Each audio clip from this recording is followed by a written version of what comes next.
Hello, I am going to teach you hatching technique, second part. First of all, you have to decide from which direction the light is coming. I have decided to keep the light here, but you can choose to keep the light anywhere. You need not make the sun rays or the moon rays, just keep it in your mind.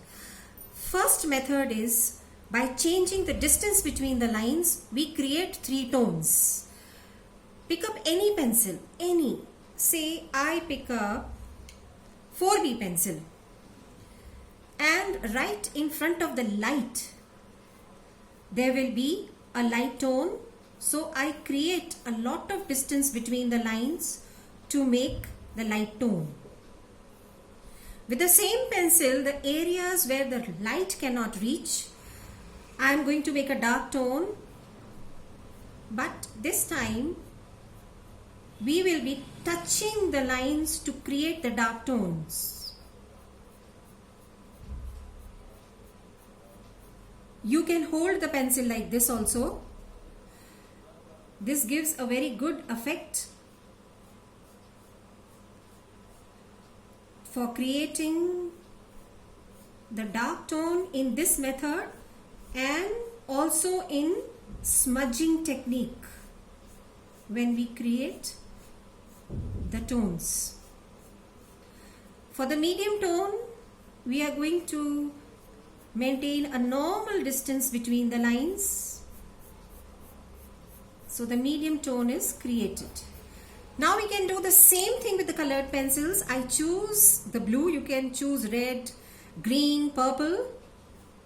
Maintain lot of distance between the lines, create the light tone, touch the lines, create the dark tone wherever the sun rays cannot or the light cannot reach on those areas of the pot. Create a dark tone by touching the lines, and in between the two, medium tone by maintaining a normal distance between the lines.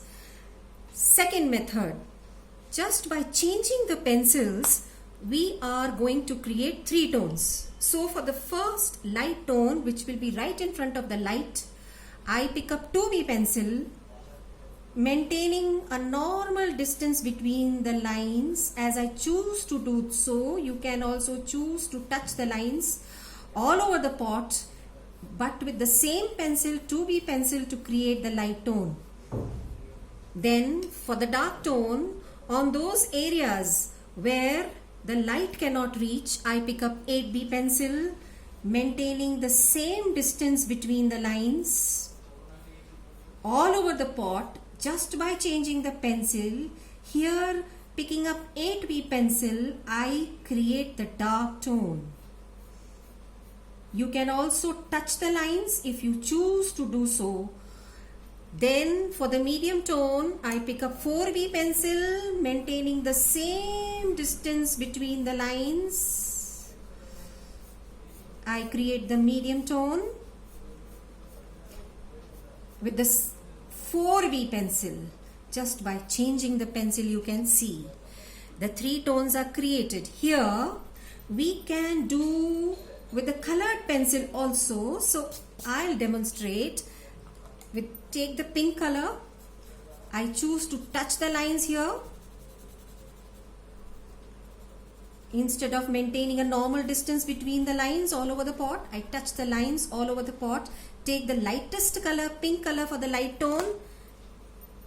Take the red color for the medium tone. And also take the red color only for the dark tone. But I am going to overlap the red color with the purple color, dark purple, to create the dark tone and change this into a dark tone. See the difference. Third method, changing the pressure of your hand to create the three tones. So I pick up 8B pencil. With one pencil, just by changing the pressure of my hand and maintaining the same distance between the lines, I choose to pick up this way. I maintain a normal distance between the lines and creating a light tone. See, with the same 8B pencil, Now with the same 8B pencil, choosing to maintain a normal distance between the lines as I did for the light tone, just with the pressure of my hand I am changing the tone, that is the dark tone, maintaining the same distance between the lines. Here, see the difference, just with the pressure of my hand created the light tone, then the dark tone, and also with the same pencil I am going to create the medium tone, maintaining the same distance between the lines but changing the pressure of my hand. I create the medium tone. That's it.